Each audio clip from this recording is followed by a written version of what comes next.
All right, so I'll go ahead and introduce myself. My name is Cheryl Lovato Niles. I'm the Water Resources Educator for WSU Extension in Whatcom County, and I have lived in Bellingham since 2003.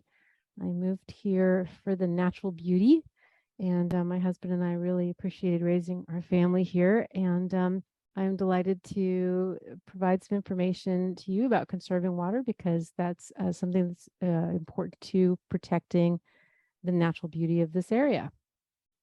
And so I'm going to share 10 tips for drought tolerant landscaping today. And this is part of an online gardening green course that we offer, which is completely free, a self-directed course. And at the end, we'll circle back to that again. And if anyone is interested in signing up for that, all you need to do is email me. So you won't be surprised to hear that our region is known for our lush green landscapes, and for 9 months out of the year, we barely even have to think about watering anything. And then summertime rolls around and we get blue skies, and suddenly it feels as though our lawns and many of our garden plants are on life support. According to the Washington Department of Ecology, up to 70% of a household's summertime water is used outdoors. So it's not just a feeling. We really do use a lot of water in our landscapes. And according to the US EPA, up to 50% of that water is wasted. So if you are part of a water association or you have your own well, then you may have experience with late season water shortages. And if you're on city water, then you are likely familiar with summertime spikes in your water bills.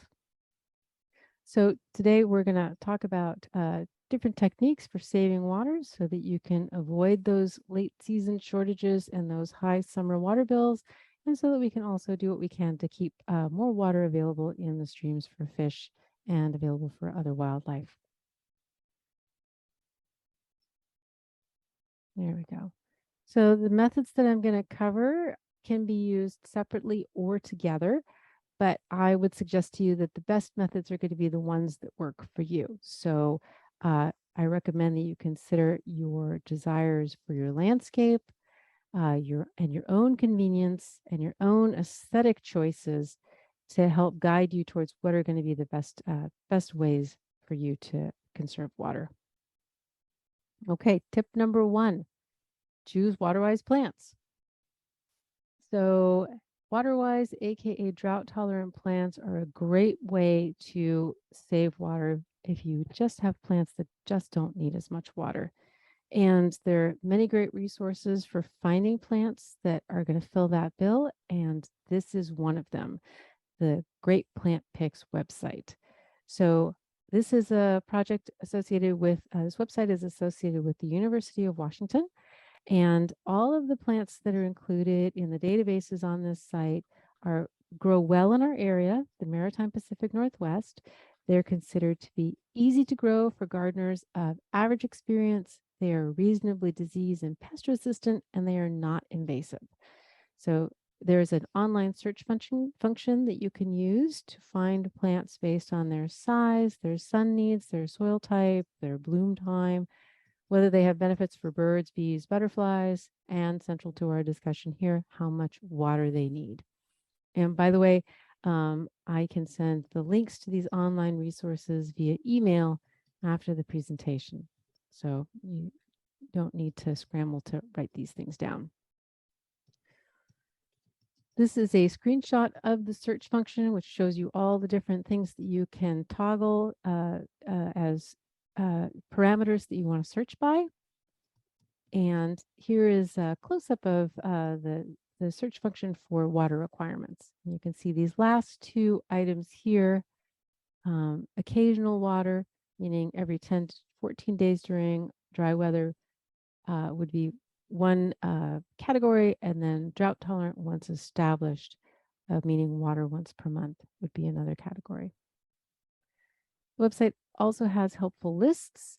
You can see here they offer lists of drought tolerant plants for sun and lists of drought tolerant plants for shade, all broken down by the type of plant.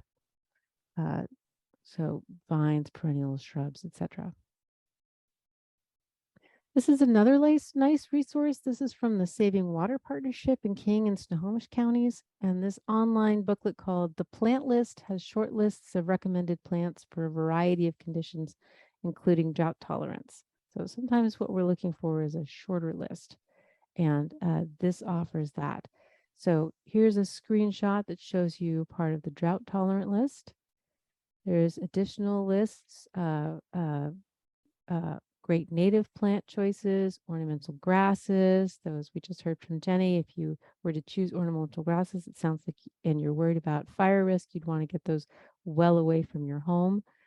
And then there's also lists of plants that can handle the very challenging situation where you have a very wet area, an area that doesn't drain well, stays quite wet in the winter, but then becomes very dry in the summer.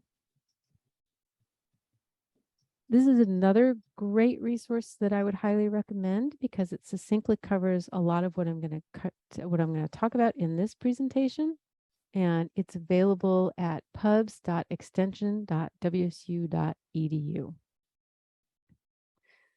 And at the end, there's some very short lists of drought-tolerant plants that will thrive throughout Washington State. And I will just mention to you that all of the publications on the WSU Pub site, they're all available for free to download, even though you do have to click the box that says add to cart. Don't be thrown by that. It's just a formality. They're all free. And so you can use these resources, and there are others, of course, to look for native plants, such as this red flowering currant that blooms very early in the season and is incredibly popular with hummingbirds. Or if you're looking for something that has autumn interest, such as this strawberry tree, or an Amaryllis belladonna, or if you're looking for something fragrant like a mock orange, or perhaps something that can handle a dry and shady spot, such as this hardy Cranesville geranium. So some things to keep in mind are that even drought-tolerant plants need to be watered for the first 2 to 3 years while they're getting established, and they may need more water during a prolonged drought period. And some plants that will survive our regular summer drought period won't look their best without some summertime water. So it pays to do your research. And I will say that Great Plant Picks website, they do seem to do a good job of giving you more details about it's drought tolerant, but it'll look rough if it doesn't get at least this amount of water. So it does pay to look into it a little bit further. Tip number 2, hydrozone. So hydrozoning just means grouping plants according to their needs for summertime water. So it's a very simple concept, but if you think about it, this principle allows you to meet the needs of your thirstier plants and to avoid wasting water on plants that don't need it as much. So you just think about the plant's needs for sun exposure, right? And within each, sun, part shade or shade, then you also think about grouping plants together according to whether or not they can handle really drier conditions or what would be kind of average water, or if they need really moist conditions. That's going to let you avoid wasting the water on plants that don't need as much. It's going to let you water in batches. And if you water by hand, it'll save you some time and energy because you can avoid dragging the garden hose around to thirsty plants that are scattered all around your yard. For example, you might want to plan for regular watering in full sun areas, or for any plantings that are near the house, any lush plantings that you keep near the house, though. Again, if you're concerned about fire risk, you want to be pushing those back 5 feet, as Jenny said. And then you could plan for more limited water use, meaning only during dry spells for areas that are in that part sun, part shade area, or get morning sun only, or where you have drought-tolerant plants. And you could plan to provide little to no water for natural forest areas or other naturalized areas with drought-tolerant plants. That's just some ideas. Okay, tip number 3 is to water in the morning. The morning is the best time to water because there's less evaporation from sun and wind at that time. Also, if you're using a sprinkler or another overhead watering method, then the foliage has a chance to dry out during the day, which for some plants is important because it reduces the chance of them developing a fungal disease. Also, it also makes, if the soil has a chance to dry out during the day, it's also a little less conducive to slugs, which could be a concern as well. The second best time to water in terms of conservation or losing less to evaporation from sun and wind is the evening. Tips number 4 and 5 are to water infrequently and deeply and to check your work. So deep, infrequent watering encourages deeper root growth, and deep roots help plants access deeper soil moisture. But what does it mean to water deeply? Well, for smaller plants, that's about 1 foot. And for medium plants, that's about 2 feet. And for larger plants, that's about 3 feet. That's the root zone. And you're trying to wet the whole root zone. So again, that's going to encourage that deep root growth that lets the plants access the deeper soil moisture. I'm sure you've all heard the proverb, give a man a fish and he'll eat for a day. Teach a man to fish to eat for a lifetime. Watering like that is kind of like teaching a plant to fish. And when you water in this way deeply and infrequently, you want to think low and slow, like barbecued ribs. Because after the soil dries out, it can become hydrophobic, meaning that the water won't soak in right away. And when that happens, applying too much water too fast just results in runoff, which we want to avoid. Not only because it wastes water, but because that runoff can carry pollutants. If you're living in a city area where the water runs to a storm drain, runoff can carry pollutants from hardscape and streets directly to our streams and other waterways. So how can you tell if you've accomplished your goal of wetting the root zone? So you can use a soil probe for this. So about an hour after watering, what you do is you try pushing the probe into the soil. If the soil is quite dry, this will be hard to impossible, right? So you'll be able to push it down and then you'll hit the point where it can't go any further. That's where the soil is dry, right? If it's moist, the soil probe goes in. So this slide is definitely not to scale because the soil probes are about 3 feet long. And an extra long screwdriver could work for lawn areas or for small plants. But if you want to check deeper than that, the soil probe is going to be a better tool. And I picked up one from hardware sales. It was about $30, I think. Tip number 6 is to use a drip irrigation system. So a drip irrigation is a great tool for applying water slowly, preventing runoff, and conserving water in general. And they're great for planting beds because you lose less water to evaporation and wind drift, and because they apply the water only where it's needed, which is to the plant's root zone, the plant's root area, right? So another great side benefit from doing that is that you're not going to encourage weeds to grow, right? And once you get them set up, these systems can save you time.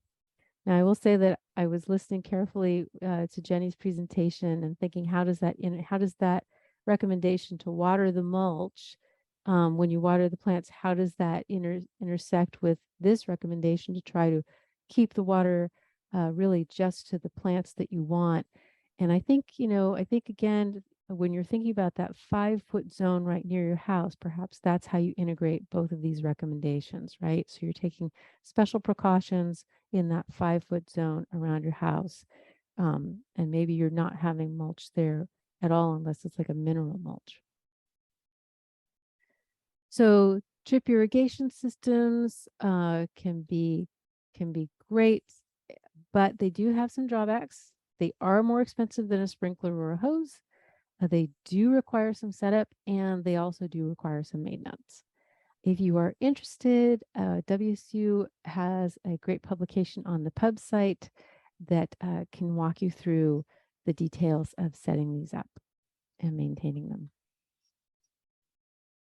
Soaker hoses are a low-tech form of drip irrigation that are pretty straightforward. This is a soaker hose that I happen to have on in my yard, which stays in the landscaping unattached to anything until it's needed, which is about 2 or 3 times a summer. Another great tool is a hose timer. So you can use these with either a sprinkler or a drip irrigation system, and this can make watering more convenient, especially that morning watering. And if you're using drip irrigation or soaker hoses, you still do want to avoid watering sidewalks, driveways, or other hard surfaces. Obviously, that's just going to waste water. And also, that, as I mentioned, the runoff can carry pollutants to the storm drains that then empty out that water untreated to streams and other waterways. I see that Jenny's put a couple things in the chat, the link to the Fire Resistant Plants book. Thank you. And also, the Whatcom Water Alliance is currently offering rebates for Whatcom County residents when they purchase a WaterSense irrigation controller that is either soil or weather-based. Nice. Thank you for that. Okay, tip number 7. Did you have more that you wanted to say about that, Jenny? No, I just realized that this would be a good time to let folks know that, if you're in Whatcom County and you're interested in purchasing one of those irrigation controllers that monitor your watering based on either the weather or the soil moisture, there's 2 different kinds. You can get $75 back rebate. And so I put the link in there. There's other rebates as well, but there's lots of water conservation information on there too. So just wanted to throw that out there. That's great. Thank you. I'll have to look into that myself. It'd be wonderful to get familiar with those tools. All right. Tip number 7 is to practice smart lawn watering techniques. So the lawn is the thirstiest feature of most yards. And so learning smart lawn watering techniques can make a really big difference. Fortunately, the basic principles for landscape watering apply to lawns as well. So morning watering is best, and deeper and less frequent watering is also best. So just like with other plants, deeper infrequent watering encourages deeper root growth, and letting the lawn dry out before rewatering also helps to prevent diseases. Tip number 8, apply the right amount of water to your lawn. Most people overwater their lawns. So most healthy lawns require just about an inch of water per week, and that's irrigation plus rain when they're actively growing. So how do you figure out how much rain fell that week, right? You need to know that in order to know how much additional water your lawn needs. So WSU has a website, the Ag Weather Net website, which is at weather.wsu.edu, which provides precipitation totals for the previous 7 days for several locations in the county. So you can see those in green here. And what you want to do is you want to look at the summary reports, which are circled here in red. And then you can either scroll down, it's all organized by county, or you can use the search bar, which is circled in red, and put in Whatcom County. And that's where you're going to find, when you pull that up, you'll find the 7-day total rainfall. Now, if you look carefully, you'll notice that the amount of rain can vary quite a bit from location to location. I'm not sure how good the resolution is for this Zoom, for the slide here. But if you can see it, you would notice that the North Linden station got almost an inch more rain than the 10 Mile station for the example that I have pulled up. So if you live close to one of these weather stations, one of the sites, then it might be a really helpful tool for you. But if you don't, then this next tool might be a little bit more helpful. This is the National Weather Service's Advanced Hydrological Prediction Service website. And from here, what you can do is you can choose the tab for precipitation and then the time range, and you can choose for the last 7 days. And then you can choose under the product, you choose that you want to look at the observed conditions, and then you can enter an address or location, and a zip code works just fine. And what you get is this great map, which shows you what the total rainfall was for the preceding 7 days. My personal favorite way to determine whether my lawn needs water, though, is to use the footprint test. If the grass has some water in it, then when you step on the lawn, the grass blades will spring back from your step. But if you step on the lawn and the grass springs back just very, very, very, very slowly, then it's dry. It would appreciate a watering. So I like that method because it's simple and direct, and it kind of incorporates the heat that we've had. That's my preferred. But I'm very intrigued to hear about these a tool that is based on the soil, the weather, or the soil conditions. So that's very intriguing. Okay, so now you've figured out how much water the lawn needs because you've figured out how much rain fell, right? But then how do you know when you've applied 1 inch? So we suggest you do a little investigation to understand your sprinkler output. So you can use straight-sided containers such as tuna cans or shallow cups to measure how much water your sprinkler delivers. So you place 6 to 8 straight-sided containers in the sprinkler zone. You turn on your sprinkler or your sprinkler system, and then you check the containers, set your timer, come back, check the containers in 15 or 30 minutes, and then measure the depth. Then you do some quick math, you calculate the average, and this will give you a sense of how long you need to run that sprinkler or the sprinkler system to apply 1 inch of water. So you could, of course, do that every single time you water, but also probably much more efficient would be to just do it once or twice, a couple times in the beginning of the watering season to get a sense of how much water your sprinkler puts out in a given period of time. And finally, you can use the tools I mentioned earlier to check your work again. So for the lawn, a long screwdriver is going to work well because a lawn's root depth is about 6 inches. So again, you just push the probe into the soil. You take your fingers, you grip it where the probe enters the soil, right? As far down as it went, you pull it out and you can see how many inches down was it able to go in. And again, about an hour after you've watered so that the water has had a chance to really percolate down in. For lawns, you could also just use a shovel or a garden trowel to visually check the root zone. That would be a little bit harder on the lawn, but the advantage is that you probably already own those tools. Another thing you can do is you can let the lawn go dormant over the summer. So it will go golden and then green up again in the fall. But it's important to know that even a dormant lawn is going to need some water over the summer. You want to water it deeply once each rainless month. And also, FYI, weeds that have a deep taproot will have an advantage in that situation because that taproot will let them get down to access that deeper soil moisture.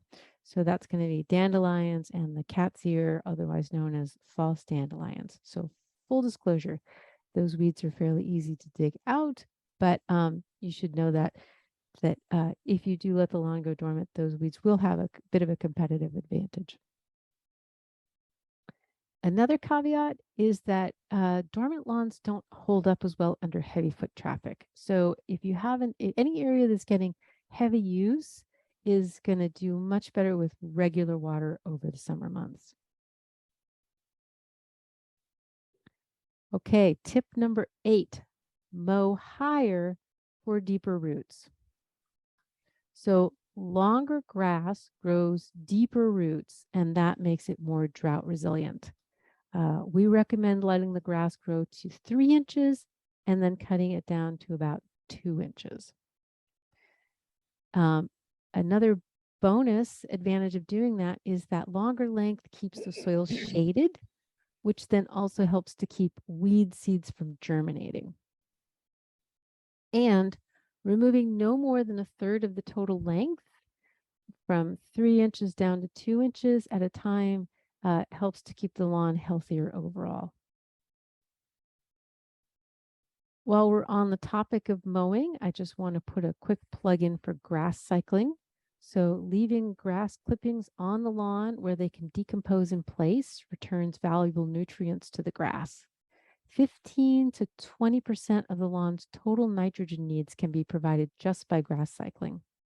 So this doesn't save water directly, but it does help to keep your lawn healthier and reduces the need for fertilizer applications, which also helps to keep our streams and lakes clean.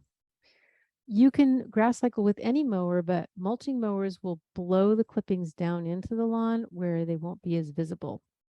Also, again, following that guidance to cut it from 3 inches down to 2 inches keeps those clippings small, and so they're less visible. I realize that that's kind of an aesthetic choice that's not going to work for everybody. If you do end up with lines of the clippings, you could run back over those lines with the mower to break them down further and spread them out. But again, that could be an aesthetic choice that doesn't work for everybody. And I just want to mention also, if you are in the Lake Whatcom watershed, you are probably well aware, and as Jenny mentioned, that too much phosphorus is a problem for water quality in the lake.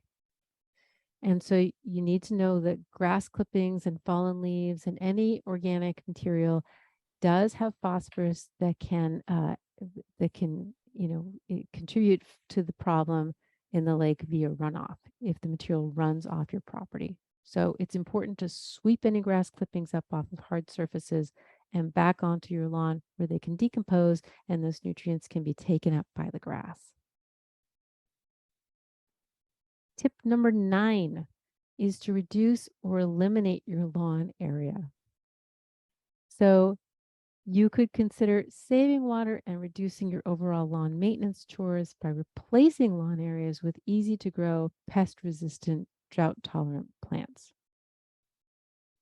So you could go big and eliminate all of it.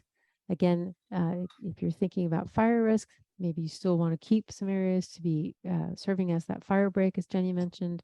Or you could do a front side or backyard makeover, or you could get rid of the lawn where it doesn't grow well, such as on slopes or in shady areas or in places where you just don't use it. And if you live in the Lake Whatcom watershed, you might be eligible for the Homeowners Incentive Program, which allows you to be reimbursed for projects that protect water quality, including replacing lawns with native plant landscaping. And my final tip number 10, is mulch.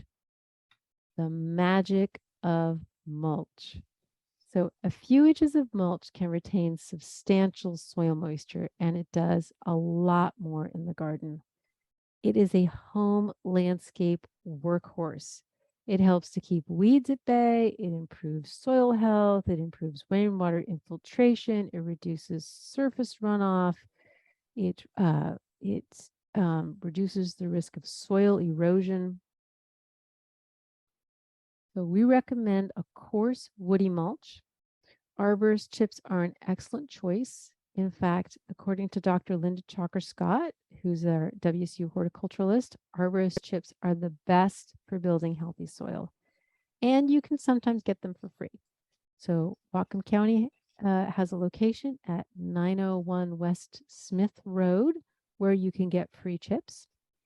And there's a relatively new service called Chip Drop, which is also available where you sign up to, you put your name into, you sign up, it's an app, I guess you would call it, and you sign up that you would like to have chips. And then arborists get that information that you would like to take chips, and then they will dump the chips at your place. So couple caveats with that. And if you look into it, you'll see you don't have any control over when they deliver the chips or how much they deliver. So you you might get a whole truckload, which would be 15 cubic yards.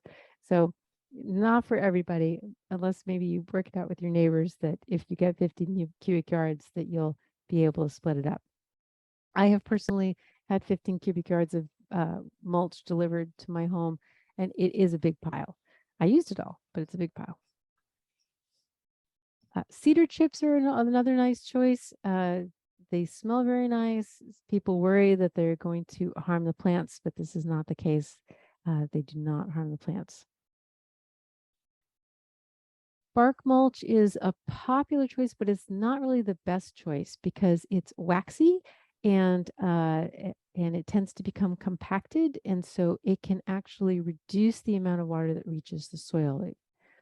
If you do use bark, or you already have, if you do use bark, large bark chunks are going to work better than the finely shredded stuff.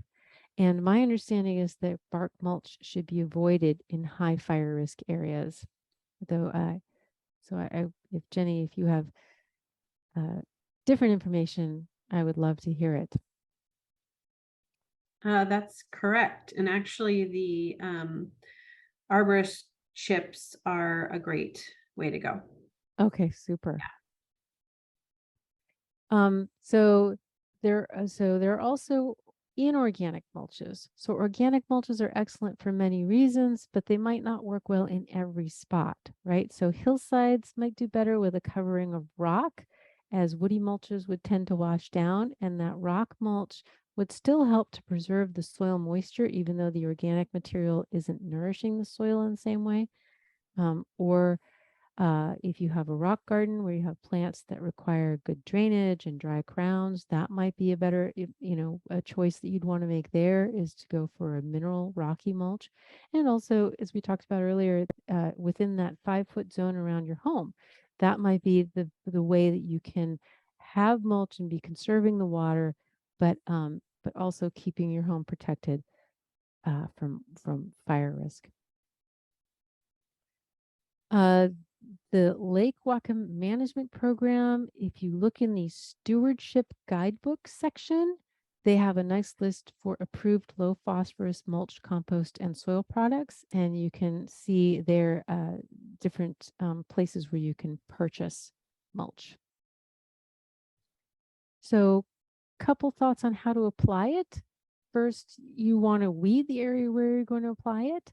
And a 4 to 6 inch layer provides the most benefits, though that's exceeding, 4 inches is that threshold that Jenny mentioned. So if you're in an area with that fire risk, you want to maybe stick with that 4 inches. Shallower layers of mulch can actually encourage weeds rather than deter them. So you don't want to go too skimpy with it. Also, you need to know that they break down over time. So it will get thin, and you can investigate that. You'll have to replenish it at a certain point. When you get lots of weeds popping up, you'll probably have a strong clue that it's time to replenish that mulch layer. You can apply or replenish the mulch at any time of the year, but this is a nice wintertime project because the garden is usually quite open from November to February, which makes it an excellent time to apply the mulch. And as a bonus, you'll deter that first flush of spring weeds. And another tip is that a pitchfork is actually a really great tool to use for applying mulch. A couple of things to know. You want to keep mulch away from the trunks of trees and shrubs because having it piled up around the trunk can invite pests and fungal diseases. So you just want to remember that trees love donuts. So you want to keep a 6-inch mulch-free zone around the base of trees and shrub trunks. I hope that some of these tips will work for you. Again, I invite you to consider your aesthetics, your site, your lifestyle, and feel free to mix and match these approaches to find strategies that are going to be successful for you and that you're going to be happy with. And if you are interested in learning more environmentally friendly gardening techniques, we do offer a free self-directed online course called Gardening Green, which covers much more than this, including doing a site analysis, understanding and nourishing healthy soils, some maintenance tips. We also offer oodles of extra online resources, and I begin a new course cohort at the beginning of each month. So if you're interested in the course, all you need to do to sign up is to email me and ask, and then I can get that done. Here is my contact information, and I'll linger on this slide for a moment and ask if anybody has any questions.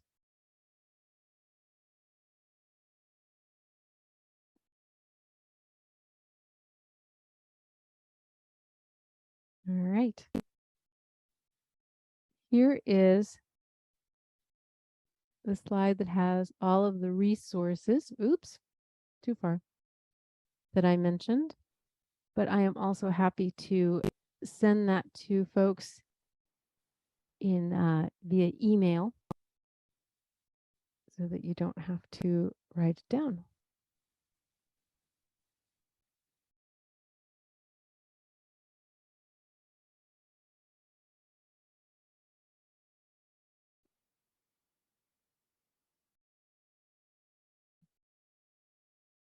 And that concludes our event this evening. I want to thank you so much for coming, and I hope that this was valuable.